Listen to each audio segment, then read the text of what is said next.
Greetings.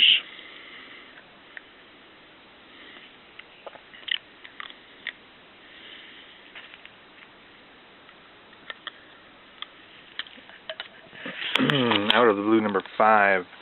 We are going to say goodbye to J. Hewat McKenzie, but first I noticed something. I noticed that in addition to the portrait of J. Hewat McKenzie, this edition also has another illustration that the online edition does not have. So what it says underneath here is, "One of nature's dark reformatories, a scene from the lowest astral plane."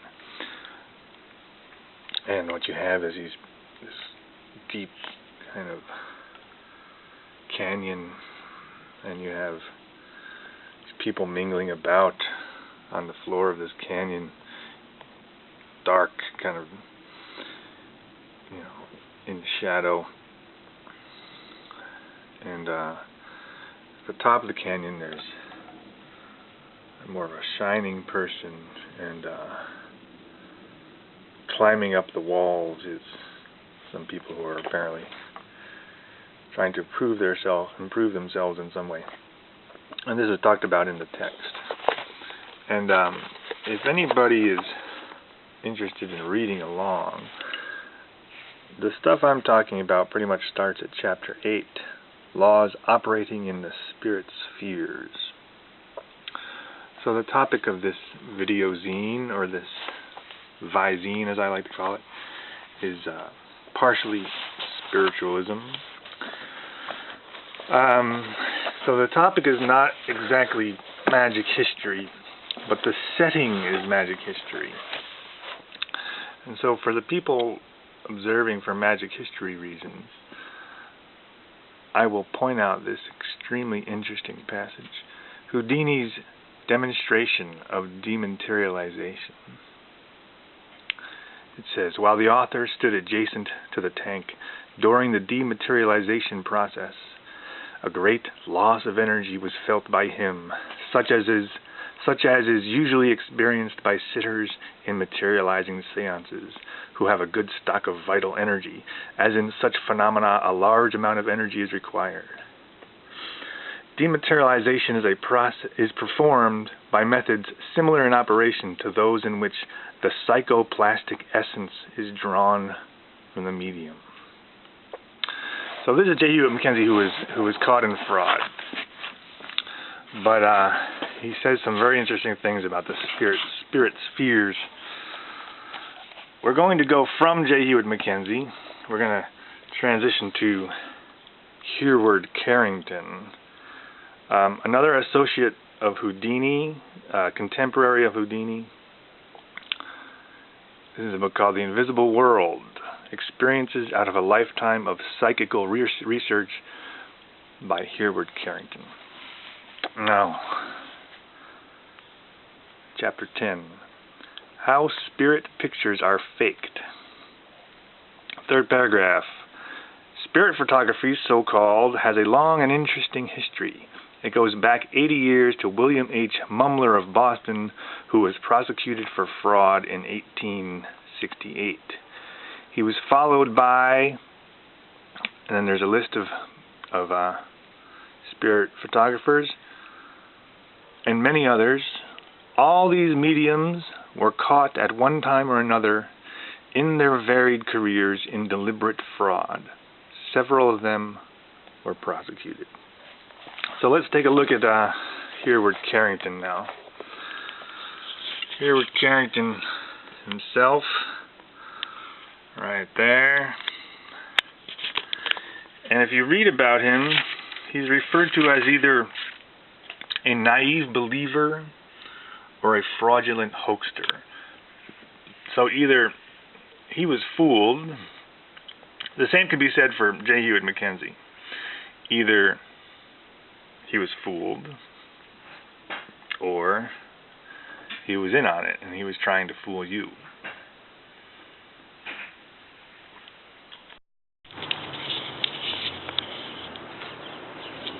Hereward Carrington still. Chapter 8. He says, experiments I should like tried at my own death. After all, there is no reason why we should not regard death as a perfectly natural process, just as we regard birth. It is a most interesting and significant process, too. At birth, we are ushered into a new world, a world of living physical organisms. There are many who feel that our final passing is but another birth, this time into a mental world just as real and vital as this one. Here with Carrington, naive believer or fraudulent hoaxer.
So, we are going to leave Hereward, Carrington, and we're going to leave Hewat, McKenzie. And we're going to begin a new phase. And I want to start right here, because I'm going to come back to this very spot. Scorched earth.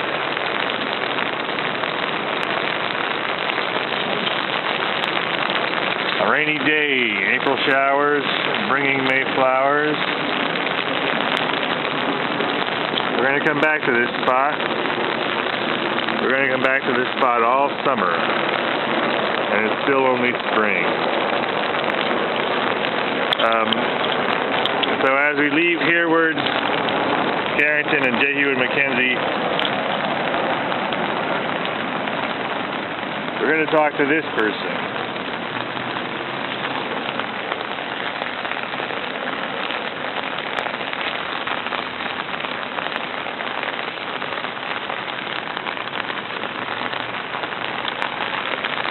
I'm going to introduce you to Sara Winnemuca.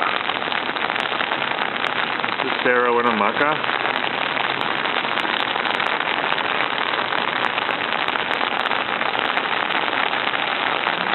This is her book called Life Among the Paiutes.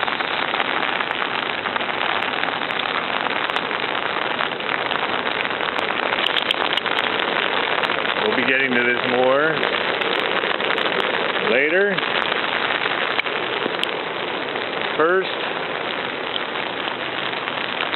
I wanted to walk a little on this trail.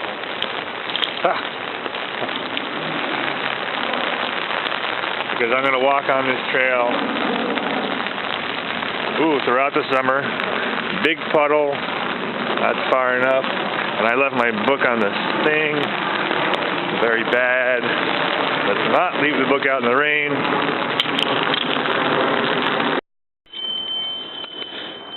Today is April 11th, 4/11, Information Day. So I'm in the same spot I was in the other day, but it's not raining now. I am in Winnemuca Park, and I just introduced Sara Winnemuca.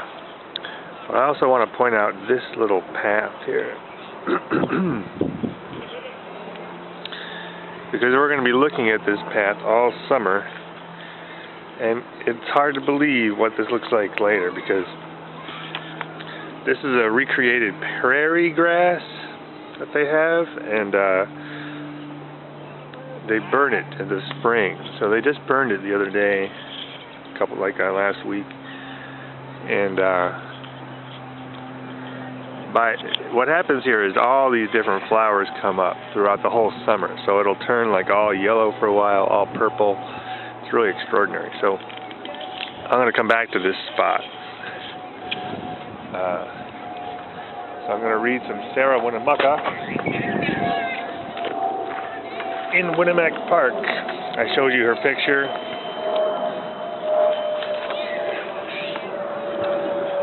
Life Among the Paiutes is the name of this book. And just one little quick quote. Page 82.